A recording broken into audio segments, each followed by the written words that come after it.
Assalamualaikum warahmatullahi wabarakatuh. Waalaikumsalam warahmatullahi wabarakatuh. Bismillah, alhamdulillah, wassalatu wassalamu ala rasulillah Sayyidina wa maulana Muhammad ibn Abdillah wa ala alihi wa sahbihi wa mawalah, amma ba'du. Bapak-bapak hadirin sekalian yang saya hormati, marilah kita buka dan awali pengajian kita ini dengan membaca kalimah thayyibah bersama-sama. Bismillahirrahmanirrahim. Bismillahirrahmanirrahim. Bareng aja kali ya.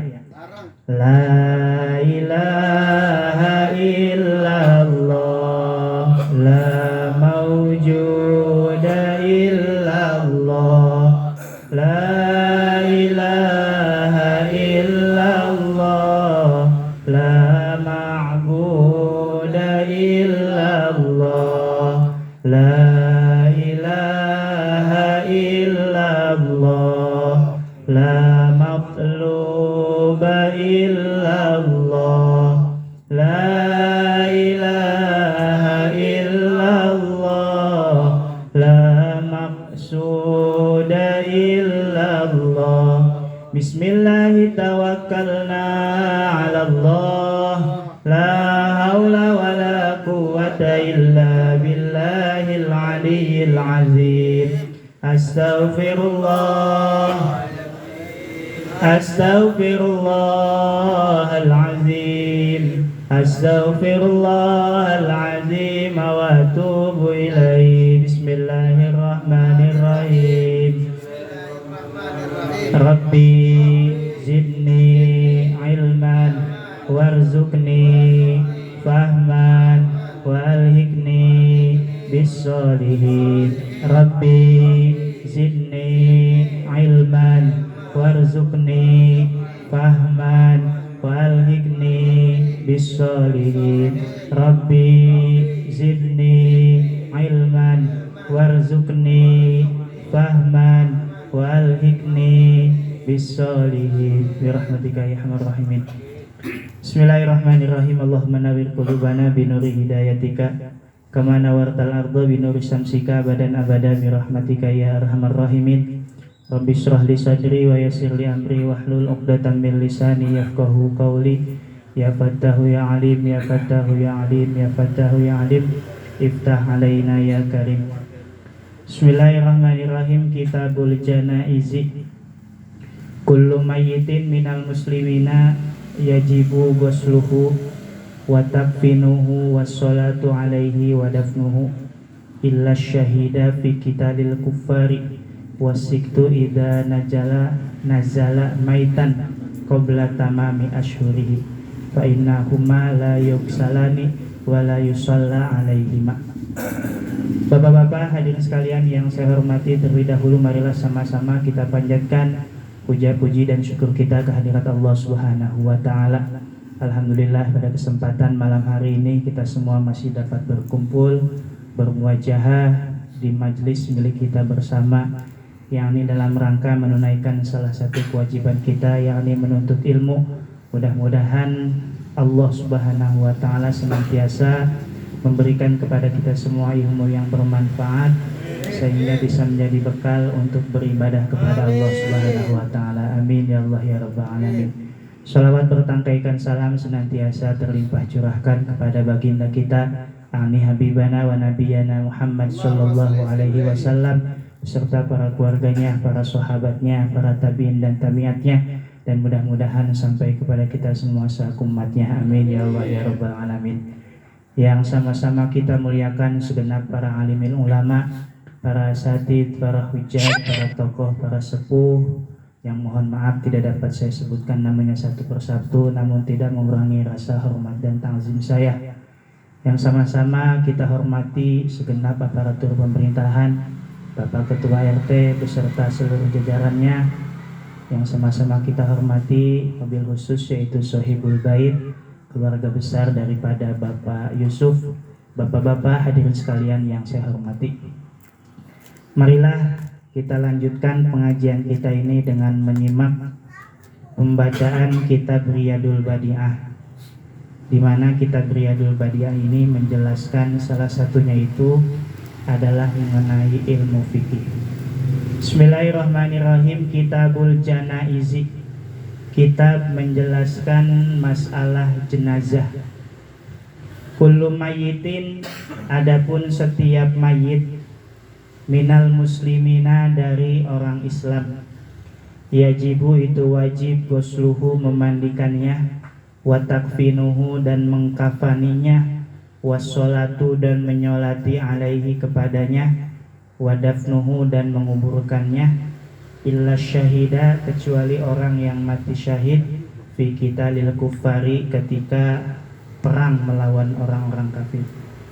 Marilah bapak-bapak hadirin sekalian yang saya hormati, kita lanjutkan ta'lim kita dengan menyimak pembacaan kitab Riyadul Badi'ah, di mana pada kesempatan ini saya akan membacakan sebuah pasal yang menjelaskan tentang masalah jenazah.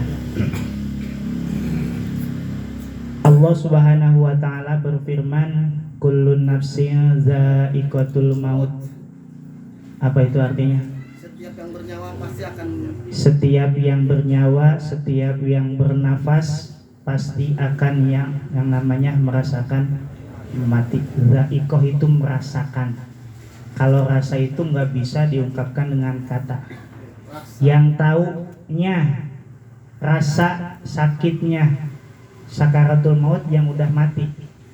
Yang masih hidup mah nggak bakal bisa. Walaupun misalkan diungkapkan dengan kata-kata, ntar kalau sakaratul maut itu sakitnya kayak dicabik-cabik sekian, ya, itu nggak bakal kena, ya, nggak bakal kena di rasa hati kita, ya. Kenapa? Kalau itu tuh namanya rasa. Kalau rasa itu nggak bisa diwakilkan dengan kata-kata. Kalau memang bisa, mungkin kita takut mati, ya. Hidup bakal benar gitu maksudnya.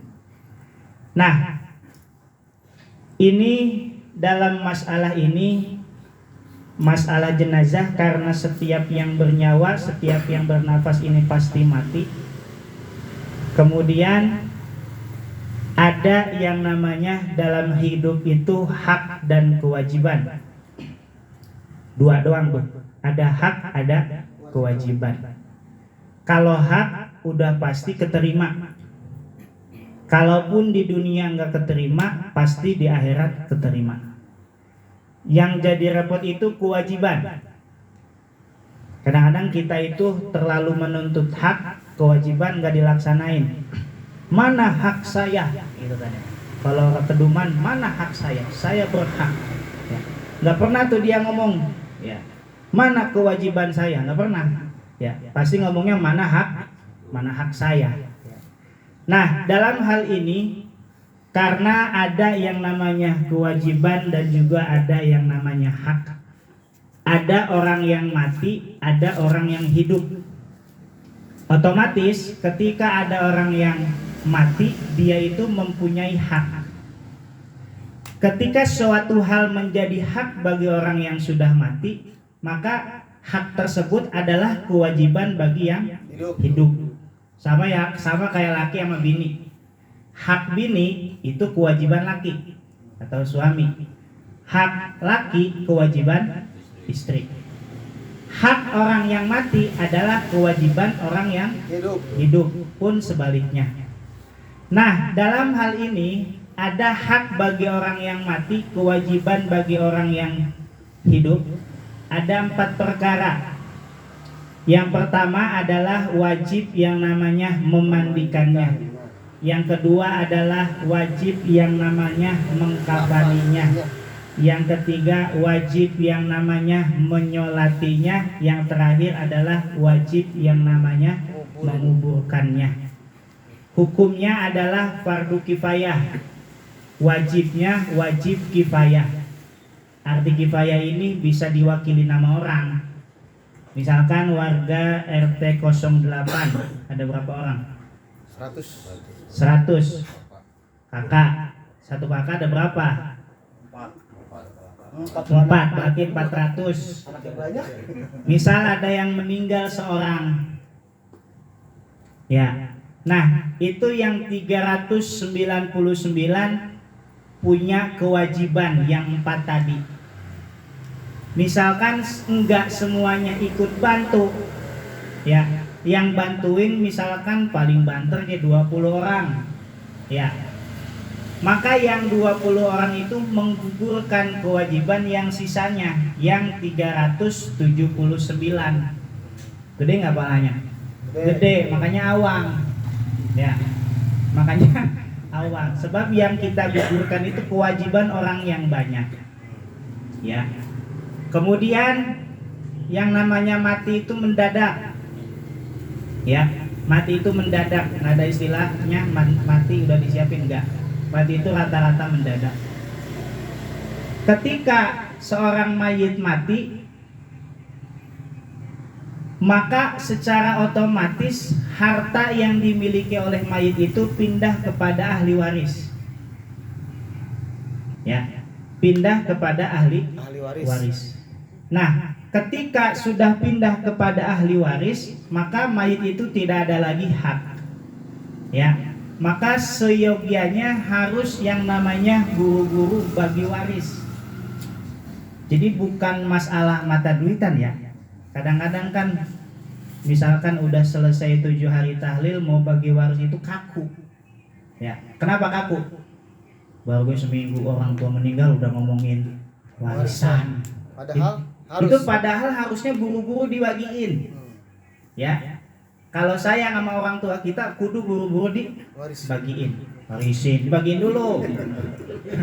Kan itu udah jadi hak kita, berarti udah jadi milik kita. Kalau mau diwarisin kita kudu mati dulu.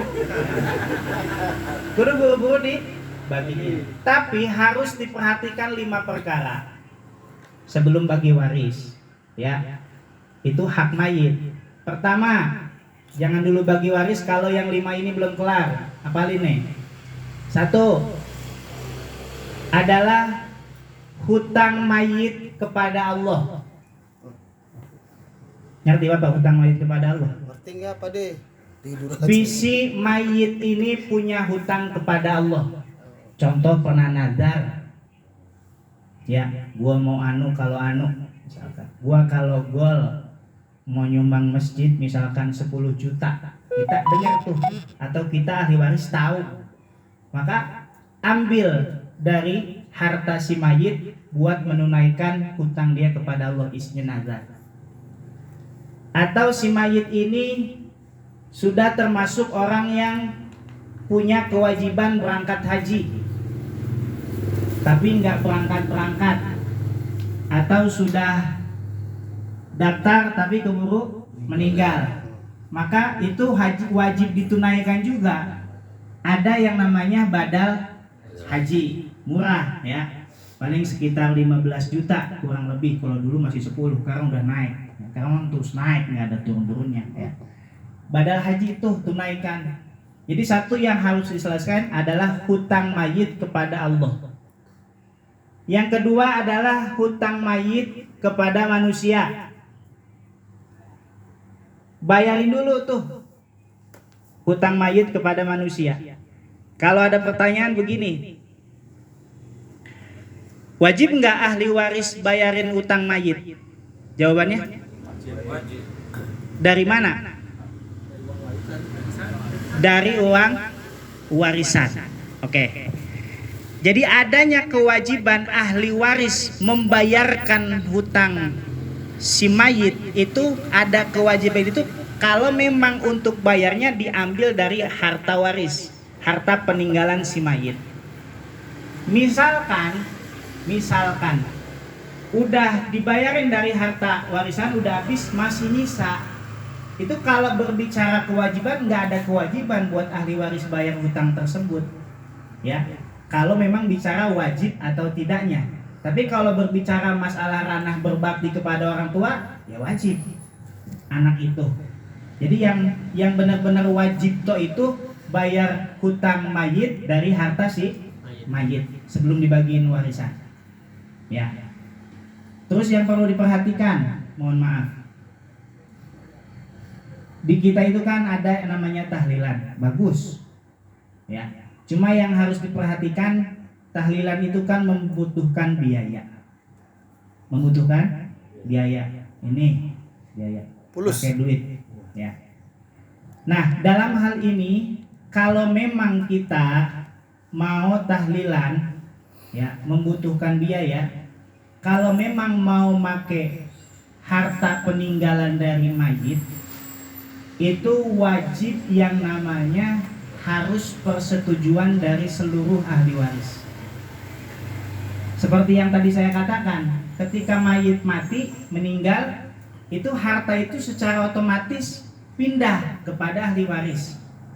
Misalkan dia ninggalin anak 5, maka harta yang dimiliki misalkan 100 juta, maka yang 100 juta ini buat 5 orang tadi, maka nggak boleh sembarangan ya. Biasanya kan abang tertua tuh yang ngatur, itu nggak boleh, harus persetujuan semuanya. Mayit misalkan ninggalin peci dah ya, yang istilahnya sepele gitu ya, ini ada hak ahli waris 5 orang, nggak boleh sembarangan main comot aja. Apalagi kalau sampai merebut jatah orang lain, saudara kita, itu nggak boleh ya. Sampai hal yang seperti tadi aja yang buat almarhum itu harus berdasarkan persetujuan dari seluruh ahli waris. Kalau memang mau ngadain tahlil dari duit situ ya. Yang bagusnya mah anak patungan, ntar bagi waris belakangan. Itu seperti itu ketentuannya. Berapa tuh? 2 ya. 1 yang harus diselesaikan sebelum bagi waris adalah hutang kepada Allah. Yang kedua adalah hutang kepada manusia. Yang ketiga adalah zakat. Zakatnya tunaikan ya. Sekarang banyak orang kaya mati mendadak, bye-bye orang kaya ya. Itu ada kewajiban dia zakat. Zakat itu kan terbagi 2. Apa baik? Zakat mall. Mal. Yang pertama ada yang namanya zakat badan atau bahasa kitanya zakat fitrah. Yang kedua ada yang namanya zakat mal. Zakat mal itu isinya banyak. Zakat emas, perak, perdagangan, pertanian, pertambangan dan lain sebagainya. Nah, hati-hati nih zakat. Ya, misalkan punya ruko segala macam, punya tanah luas ya. Itu ada zakat yang harus dikeluarkan. Keluarin dulu. Ya, keluarin zakat. Yang keempat adalah yang wajib diselesaikan dulu adalah wasiat. Wasiat dari orang yang meninggal. Tapi wasiatnya yang benar. Kadang-kadang kan ada ya wasiat yang kagak benar. Kalau wasiat yang nggak benar nggak wajib ditunaikan. Ya. Yang kelima apa kira-kira yang terakhir? Biaya untuk mengurus mayit. Kalau yang meninggalnya laki-laki suami, kalau yang meninggalnya bini nggak kudu itu. Itu kalau yang meninggal bini, misalkan bini mati, bukan bini kita, bini mati, siapa tahu ya. Bini mati, itu mah nggak ada tanggung jawab buat dia, itu kewajibannya suami yang ngurus. Ya, kalau jenazah kan buat biaya itu kan ada biayanya. Ya, buat mandiinnya pakai biaya, buat kafaninya ada biaya. Terus nanti nguburin juga ada biaya. Nah, itu diambil dari harta mayit. Kalau 5-5-nya udah kelar, hutang kepada Allah, hutang kepada manusia, zakatnya, wasiatnya, dan juga biaya untuk mengurus jenazah tadi, barulah misalkan masih ada sisa, baru dibagikan kepada ahli waris ya. Jadi bagi waris itu jangan dijadikan suatu hal yang tabu ya. Jadi kalau misalkan udah selesai 7 hari, udah buru-buru bagi waris. Kita yang pernah ngaji jangan kaget. Ini kadang-kadang kita kan begitu, wah di 7 hari udah bagi waris, maka duitan malah. Bukan mata duitan, itu hak ya. Jangan nunda-nunda hak kasihan mayit ya. Itu kalau memang, jadi ada waris. Kemudian kalau bicara waris itu ada hukumnya ya. Kalau bicara waris ada hukumnya. Ada yang namanya waris, ada yang namanya hibah. Hibah itu kalau bahasa kitanya ngasih ya. Kalau waris itu setelah mati, waris berlaku hukum waris. Nanti lidzakari mislu hadil unsayain. Laki-laki itu bagiannya 2, perempuan 1. Misalkan kalau laki-laki 100.000, perempuan mah gocap. Itu ada salah satu di hukum waris. Kalau memang warisan. Tapi kalau mau hibah boleh dibagi rata. Seandainya kita punya banda, punya anak, ya. misalkan kita mah nggak mau ngewarisin anak, ya takutnya ntar gue mati pada warisannya dibaginya nggak rata. Udah, banda gue mau gue bagi, gue masih hidup, maka bukan bagi warisan bahasanya, hibah. Ya, jadi kita bagiin banda kita, kitanya masih hidup. Kalau hibah boleh bagi rata. Misalkan anaknya 5, laki 3, cewek 2, itu boleh dibagi rata. Punya 100 juta, saling 20 juta tuh. Jadi kalau hibah mah boleh bagi rata. Kalau waris nggak bisa, kudu make hukum waris. Ya, karena udah langka yang bisa hukum waris. Saya nggak bisa. Itu begitu. Nah, illa syahida fi qitalil kufar wasiktu idza nazala maitan qabla tamami asyurihi. Ada orang yang hukum asal tadi, orang kalau udah meninggal itu orang yang hidup punya 4 kewajiban. Illa syahida, kecuali orang yang mati syahid, ya, fi qitalil kufari, ketika berperang melawan orang kafir. 1, orang yang mati syahid. Yang kedua, wasiktu. Siktu ini apa ya kalau bahasanya? Kalau bahasa Sundanya karuron. Bapak tahu karuron? Bingung tuh bahasa. Bayi keguguran. Iya, kalau bahasa Sundanya karuron. Nah, sama juga. Nah, mirip kayak Brendeng, Jawa Tengah, Jawa Barat, Brendeng emang. Nah, wasiktu idza nazala, apabila dia keluar, turun, ya. Masih hilang. Maitan, dalam keadaan mati, qabla tamami asyhurihi, sebelum sempurna bulannya. Ya. Yang dua ini fa innahuma, maka sesungguhnya yang keduanya adalah la yuksalani, tidak wajib yang namanya dimandikan, wala yusalla alaihima, dan tidak wajib yang namanya disolatin. Berarti dia mah cukup dikafani dan dikuburkan. Ya. Jadi yang punya kewajiban 2 bagi orang yang hidup, yaitu kalau yang meninggalnya pertama orang yang mati syahid, yang kedua adalah kalau bayi yang keguguran keluar dari rahim ibunya dalam keadaan mati sebelum sempurna bulannya. Maksud di sini adalah wahwa sitatu ashur, yaitu 6 bulan. Jadi dari 6 bulan ke bawah keguguran, berarti 6 bulan, 5 bulan, 4 bulan, 3 bulan, ya. Itu mah nggak ada kewajiban buat dimandiin, nggak ada kewajiban buat disolatin, ya. Itu masalah. Tapi kalau udah 6 bulan ke atas ada kewajiban, ya. Tapi beda ya. Kalau yang matinya masih bocah, belum balik, walaupun itu nggak diwajibkan sebenarnya mereka itu nggak perlu Allahumma gfir lahu kita. Sebab kalau orang belum balik itu belum ada dosanya, ya. Walaupun orang kafir katakanlah. Jadi kalaupun bocah belum balik, walaupun kafir itu nggak ada dosanya. Anak orang kafir mati sebelum balik itu nanti tetap jadi wildan, ya, sebab dia nggak ada dosanya. Satu. Wa aqallul ghuslil mayyiti tamimu jasadihi bil ma'i marratan wahidah bisyarti an tazula anhu al ausa allati tamna'u usulal ma'i ila jasadihi bitilkal mar'ah. Pertama tadi kewajiban bagi orang yang hidup, hak bagi orang yang mati adalah memandikan mayit. Paling minimalnya memandikan mayit. Pak Idin pernah mandiin nggak? Tidur ya. Paling minimalnya memandikan jenazah orang yang sudah mati adalah cukup dengan meratakan seluruh badan mayit dengan air 1 kali balikan. Dengan catatan harus menghilangkan terlebih dahulu kotoran-kotoran yang sekiranya kotoran tersebut bisa menghalangi sampainya air kepada tubuh si mayit. Jadi cukup guyur doang, guyur doang cukup, ya. Sekali guyur rata. Sama kayak kita mandi wajib, kan paling minimalnya gitu, ya. Rukun mandi wajib kan berapa? 2. Pertama niat, yang kedua meratakan air ke seluruh badan. Nah ini juga sama. Jadi hukum asal itu begitu.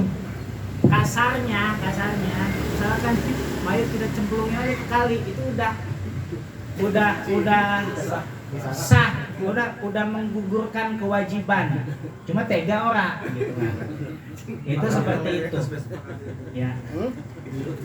Iya. Itu kalau bicara akal itu minimalnya. Sebab kan terkadang kita nggak bisa jadi patokan di kita. Sebab kan terkadang situasi itu tidak memungkinkan. Gambaran musim kemarau, air langka, nggak mungkin kita karena air habis hanya untuk memandikan jenazah, kan begitu. Makanya ada akal, ada akmal, ada minimal, ada kesempurnaan. Wa akmaluhu, dan adapun kesempurnaannya ayyajlisahu al-ghasilu ma'ilan ila qafahu ya. Yang kesempurnaannya itu adalah si mayit ini didudukin sama yang mandiinnya.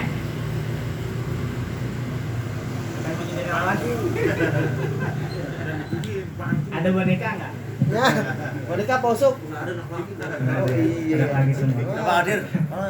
Hadir Gimana? Jadi. Terentang dulu. Ini bonekanya nggak gede. Ya. Ini punya boneka enggak? Jadi langkah awal, kamu balik deh Pak Hadir. Kegedean. Ya. Jadi langkah awal dalam memandikan jenazah. Jadi pertama itu dihilangkan dulu yang kotor-kotornya. Ya. Misalkan kuku itu yang di bawah-bawahnya itu bersihin. Ya. Terus misalkan kalau rambut-rambut, misalkan ada melinting gitu diberesin ya. Atau agak kotor bersihin dulu. Nah, kalau udah bersih semua, sekiranya kalau air sekali basuhan udah rata itu udah bisa. Nah, yang akmalnya adalah si mayit itu didudukin sama yang mandiin. Jadi posisinya, nah misalkan ini orang yang mati, didudukin, kita pangku begini. Nah, ngerti kebayang? Lu bayangin aja dulu. Ini kan dia ngerebah, ya, dayanya kita pegang, yang dicekek, bangun berdiriin biar si mayit itu dalam posisi duduk. Ya. Kemudian wa yamuru yadahu ala batnihi liyurija ma fihi minal adza. Kemudian nggak harus jadi disesuaikan aja. Kalau memang ada tempat mandinya di tempat mandi.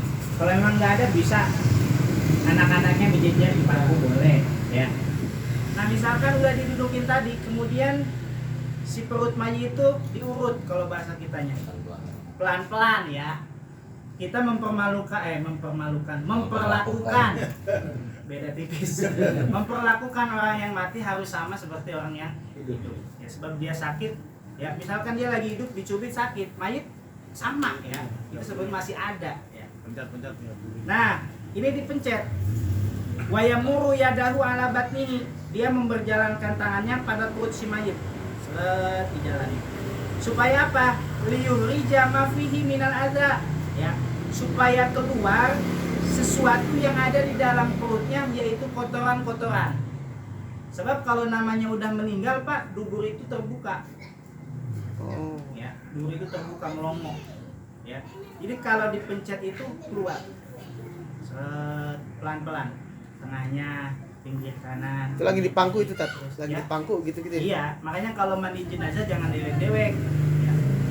Tapi kalau umumnya sekarang pada asal-asalan, dari mulai mohon maaf airnya juga ya, kadang-kadang air begitu, misalkan sekarang dimandiin, naruh ember di mari, tempat mandinya di atasnya ya, air percikan dari yang ada kotorannya ke situ. Sedangkan kan kalau air sedikit kejatuhan najis langsung Najis. mutan najis ya. Kalau sekarang pada asal-asalan apa tahu ya. Makanya alhamdulillah Mustika mah enak, Ustaz Munim beliau mengerti santri ya. Ini kadang-kadang ada yang seperti itu asal-asalan, airnya asal-asalan, nggak bisa. Dengan pakai keran ya. Ya. Kalau keran kan enggak Begitu. gitu. Iya, jangan mak. Tapi kerannya jangan yang kencang-kencang. Kemudian udah diurutin nih. Dan umumnya kalau kotoran jenazah itu biasanya hitam. Ya. Yang udah itu biasanya hitam. Kalaupun nggak hitam, hijaunya hijau tua. Yang udah itu jarang saya nemuin tai jenazah kuning, jarang. apalagi yang udah sakit lama. Mohon maaf, makanya kalau ada orang tua kita misalnya udah sakit lama, misalkan udah berak, udah kencing di situ, lama-lama misalkan udah kotorannya mulai hitam, itu udah tanda ya, tanda doang, tapi belum tentu bukan patokan wah mati enggak, cuma tanda doang diantaranya seperti itu. Biasanya kalau yang mau meninggal itu kotorannya hitam, wajahnya cerah, ngomongnya kadang-kadang beda dari biasanya, itu tanda-tanda biasa, tanda doang ya, belum tentu iya gitu. Kemudian summa yubsala sawataihi bihorqatin malfufatin ala yadihil yusra summa yang difa asnanahu ya. Kemudian setelah itu dibersihkan adalah kedua kemaluannya. Jadi dibersihin tuh. Ya. Jadi kalau mau mengejar kesempurnaan lama, Pak. Lama mandi jenazah itu. Kalau sekarang kan ini kayak cepat lah 10 menit enggak bakal kelar. Kalau mau mengejar kesempurnaan enggak bakal kelar 10 menit, setengah jam paling cepat setengah jam. Itu mandi jenazah. Ya, dibersihin semuanya dah. Itu kalau mau ngejar kesempurnaan semuanya. Bahkan waktu nenek saya meninggal itu sampai rambutnya disisirin, Keramas Pak Ustadz. dikeramasin, disisirin. Kan kalau perempuan makan rambutnya panjang. Rambutnya gimana panjang gimana? Sebisa mungkin. Misalkan kalau sekiranya dipaksain disisirin, mayit ini sakit, jangan. Iya. Kalau yang di Bali itu kan misalkan udah disampuin berapa balik tetep aja begitu. Kalau memang ada kesulitan nggak usah. Ya. Boleh dipotong Ustaz. Ya, itu seperti itu. Nggak boleh dipotong. Nggak usah, bawa aja, masukin. Itu seperti itu. Terus apalagi gigi-giginya dibersihin. Terus apalagi kupingnya dibersihin, hidungnya dibersihin. Itu seperti itu. Summa kalau semuanya udah dibersihin, bagian-bagian tubuhnya, rongga-rongga tubuhnya, kelaminnya udah, mulutnya udah, giginya udah dibersihin, kupingnya, hidungnya, semuanya udah dibersihin. Kemudian adalah meratakan si mayit dengan air sebanyak 3 kali. Ya. Kemudian wayakunu fil marratil ula sidrun au nahwuhu. Dan ada pada balikan yang pertama adalah menggunakan daun bidara supaya keset. Ya. Atau kalau biasanya di kita pakai apa? Pakai kamper ya, pakai sabun, itu seperti itu, boleh, ya. Itu kalau memang mau mengejar kesempurnaan, ya. Jadi yang bagus itu, kenapa kudu dipencet, Pak, perut mayit supaya, sebab terkadang terjadi, mohon maaf, kalau di kita kan bungkus mayit itu hitungannya 1 walaupun 3 lapis. Maaf Pak Dian, tisu. Kan kayak laki, misalkan kesempurnaannya itu kan 3 lapis kain kafan, 3 lapis kain kafan. Nah, 3 lapis itu kalau ketiga-tiganya, nih ini dihitung 1 itu, kalau dengan 1 kain kafan ini seluruh badan si mayit ketutup. Nah, misalkan ini ketutup begini nih, seluruhnya misalnya ketutup, ini baru dihitung 1. Ya. Kalau di kita kan enggak, biasanya pakai 2 atau 3. Biasanya selembar ini diapain? Ditumpuk. Ya, ditumpuk, dipanjangin. Ya. Sebab kalau timbang selembar doang mah enggak ketutup si mayit. Nah, kalau gambaran seperti ini baru dihitungnya 1. Ya. Nah, terkadang misalkan mandiinnya asal-asalan. Ya, timbang disiram doang, dimandiin doang, luarnya doang, enggak dikeluarin. Itu terkadang ketika di pangku udah dikafanin, mau dibawa ke masjid, karena si tadi dikatakan duburnya itu udah terbuka, itu kadang-kadang keluar kuning. Ya, Mandi lagi Pak. timbullah tuhmah, ya, fitnah, azab itu. Nah, lihat aja, padahal bukan salah mayit, salah siapa? Salah yang mandiin. Mandi lagi dong. Ya, mandiin lagi kotor. 2 kali mandiin ya. Ya, makanya seperti itu. Makanya Pak, kalau yang bagus itu, misalkan ada keluarga kita yang meninggal, makanya kalau bisa yang mandi ini kan, walaupun ada petugasnya biasanya ada yang bantuin. Itu kalau bisa yang bantuin itu yang mulutnya rapat. Ngerti Bapak mulutnya rapat? Ya. Ya. Jangan yang lemes. Iya, gosip baik. Ya, sebab ketika memandikan itu kan walaupun kalau mandi jenazah nggak ditelanjangin ya Pak ya, tetap dia ditutup pakai apa? Pakai kain ya, jadi dibersihinnya sedikit-sedikit, mau langsung. Kalau orang umum kan ngebayanginnya kalau mandi ditelanjangin gitu, enggak ya, dikit-dikit. Itu tetap aja terkadang ada yang terlihat kekurangan mayit, diomongin kemana-mana, didagangin istilah katanya. Jangan ya. Uzkuru mahasina mautakum. Kalau orang udah mati kudu diceritain itu kebaikannya ya. Namanya kejelekan, semua orang yang punya kejelekan. Itu satu ya. Yang kedua adalah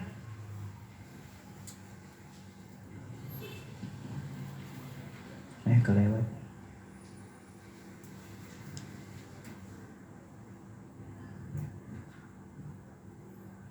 Waqalul kafni adalah mengkafani mayit. Adalah waqalul kafni, dan adapun paling sedikitnya membungkus mayit. Lafafatun latifatun, lafafatun wahidatun adalah satu lembar kain kafan, tasturu yang bisa menutupi jami al badani ya, kepada seluruh badan si mayit. Jadi paling minimalnya adalah membungkus mayit itu, mengkafani mayit cukup dengan satu lembar kain kafan, dengan catatan satu lembar tersebut bisa menutupi terhadap seluruh badan mayit. Tapi ada yang nggak boleh ditutup seluruh badannya, illa ra'sal muhrima, kecuali kepala orang yang muhrim. Jadi kalau bapak nanti haji atau umroh ya, itu kan ada ihram, nanti ada ihram haji, ada ihram umroh. Orang lagi ihram ya, itu namanya muhrim. Awas kita jangan terbalik, ada muhrim ada mahram. Apa bedanya? Kalau muhrim itu sebutan untuk orang yang sedang ihram, kalau mahram itu sebutan untuk orang yang haram kita nikahin. Ngerti Pak? Ini kadang-kadang kan terbalik, bukan muhrim orang lagi di Indonesia ya. Jadi kalau untuk orang yang haram kita nikahin itu bahasanya mahram ya. Waktu ngaji di RT yang Gang Pakasnan, yang RT berapa tuh? 7 ya.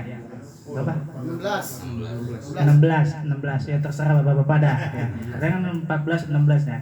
Nah, itu ada yang nanya, kalau bini kita mahram bukan, gitu nanya ke saya. Istri kita itu bukan mahram kita ya. Kenapa bukan mahram kita? Buktinya kita nikahin. Kan tadi bahasanya apa? Mahram itu orang yang haram kita nikahin. Kalau sekarang bini kita itu mahram kita, berarti kita haram nikahin dia. Buktinya dia kita nikahin, berarti dia bukan mahram kita, maka kita batal kalau megang bini kita. Itu menurut mazhab Imam Syafi'i. Itu nanyanya beliau itu nanyanya mahram kita apa bukan katanya. Coba ada yang berpendapat itu mahram kita karena udah nikahin, tetap makanya dinikahin itu karena memang dia bukan mahram kita. Nah, kecuali kepala orang yang muhrim itu wajib dibuka. Makanya kalau lihat di Saudi kadang-kadang TV di situ ya. Itu kan kalau bawa jenazah itu pakai kereta. Pernah lihat nggak Pak? Ya. Itu kalau yang meninggalnya bukan lagi ihram mah ketutup semuanya. Tapi kalau yang meninggalnya lagi ihram, kalau laki-laki kepalanya nggak ditutup. Jadi kain kafannya cuma nyampe sini. Kepalanya geletak. Ya. Kemudian yang tidak wajib ditutupi adalah wajhul muhrimati fayahrumu satruma, dan wajah perempuan yang sedang ihram. Jadi kalau perempuan mati lagi ihram, itu si wajahnya dibuka. Ya, dibuka. Kalau yang matinya laki-laki, kepalanya. Itu bedanya seperti itu. Ya.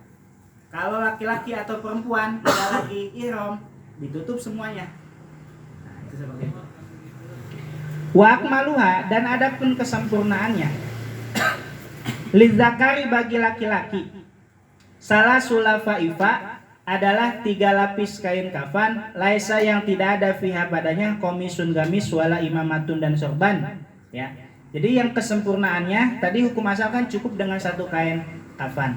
Nah, kalau mau mengejar kesempurnaan adalah untuk laki-laki adalah 3 lapis kain kafan.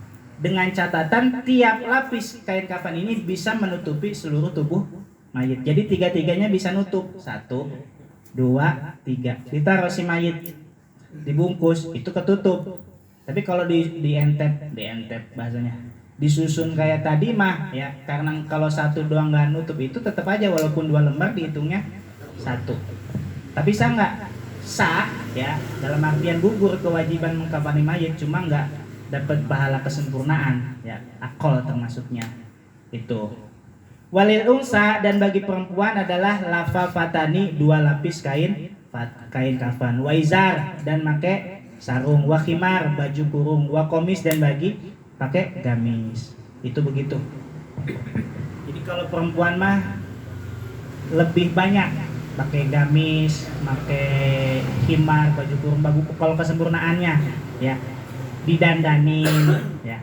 Bahkan waktu almarhumah nenek saya itu disisiri dulu, jadi habis dimandi itu rambutnya dikeringin Pak ya, tapi sama ibu-ibu mulu dikeringin, habis itu disisirin gimana kayak lagi gitu ya, tapi nggak didandanin, dimenorin enggak, jadi diratain doang deh, bersihin itu begitu, dipantesin, itu seperti itu. Jadi wajib yang namanya memperlakukan mayit sama seperti beliau masih hidup, itu seperti itu. Kemudian wasunnatu, dan adapun sunnahnya, ayu doa ditaro ala manafidil mayyiti, pada lobang terbukanya mayit, wa a'dha'i sujudihi, dan pada anggota sujudnya mayit, kitnun adalah kain kitnun ini kapas ya. Jadi disunahkan seluruh lobang-lobang yang ada pada mayit itu ketika dikafan itu ditutup dengan kain kafan atau kapas lah bahasa kita ini. Si dubur juga yang bagusnya diapain? Untuk disumpel. Isi walaupun terkadang kan udah diginiin masih ada yang ada yang tersisa. Kemudian disunnah juga pada anggota sujud itu ditaruh juga kapas ataupun tadi kain katun lah ya, kain katun atau kapas. Taruhnya itu pada anggota sujud ada berapa? 7. Ini jidat, ini ditaruh, ini taruh, terus kaki itu dipakein. Walaupun nanti kan di wajah mah, di mayit di mana? Di kuburan itu diapain? Dibuka. Itu seperti itu. Cuma kesunahannya seperti itu, biar rapi. Jangan sampai terjadi tadi pas mau dibawa ke mayit, dibawa ke masjid, kotorannya keluar lagi karena nggak diapain, nggak ditutup. Ya, itu baru 2. Capek Pak ya? Capek, saya baru 2 nih. Jadi ada 2 kesimpulannya Kesimpulannya, orang yang setiap yang bernyawa bernapas pasti mati. Kalau udah mati kudu buru-buru dibagiin warisannya setelah 5 perkara selesai. Yang pertama tadi adalah hutangnya kepada Allah, yang kedua adalah hutang kepada manusia, yang ketiga adalah zakatnya kalau yang punya kewajiban zakat, yang keempat adalah wasiatnya ya, yang kelima adalah biaya untuk mengurus jenazah dirinya ya. Nanti kalau udah selesai baru dibagiin warisannya. Kemudian ada 4 kewajiban orang yang hidup, hak bagi orang yang sudah mati. Yang pertama adalah memandikan, mengkafani, menyolati, dan menguburkan. Ada pengecualian pada beberapa kasus. Tadi udah penjelasannya, baru 2 yang dijelasin. Wallahu a'lam bishawab. Mudah-mudahan dari apa yang saya sampaikan besar manfaatnya. Kurang dan lebihnya saya mohon maaf. Yang benar datangnya dari Allah, yang salah karena kekurangan ilmu saya. Wallahul muwaffiq ila aqwamit thoriq. Assalamualaikum warahmatullahi wabarakatuh. Waalaikumsalam warahmatullahi wabarakatuh. Allahumma sholli ala sayyidina wa habibina wa syafi'ina wa karimina wa maulana Muhammad wa sallim radhiyallahu tabaraka wa ta'ala kulli sahabati rasulillahi ajma'in. Amin ya Allah ya rabbal alamin. Bismillahirrahmanirrahim. Alhamdulillahi rabbil alamin. Hamdan syakirin, hamdan na'imin, hamdan yuafi ni'amahu wa yukafiru mazidah. Ya Rabbana lakal hamdu kama yanbaghi li jalali wajhikal karimi wa li'azimi sultanik. Rabbana dhallamna anfusana wa illam taghfir lana wa tarhamna lanakunanna minal khasirin. Rabbana faghfir lana dzunubana wa kaffir 'anna sayyi'atina wa tawaffana ma'al abrar. Rabbana hab lana min azwajina wa dzurriyyatina qurrata a'yun waj'alna lil muttaqina imama. Rabbi anfa'na bima 'allamtana, Rabbi 'allimna alladhi yanfa'una, Rabbi faqihna wa faqih ahlana wa qarabatil lana fi dinina. Tawassalna bi ta'allumi, tawassalna bi ta'limi, antarzuqanal wasi'ah wa antarzuqanal amanah Rabbana atina min ladunka rahmatan wa hayyi' lana min amrina rasyada. Rabbana atina fid dunya hasanah wa fil akhirati hasanatan wa qina azabannar. Subhana rabbika rabbil izzati amma yasifun wa salamun alal mursalin walhamdulillahi rabbil alamin. Terima kasih Pak Ustaz.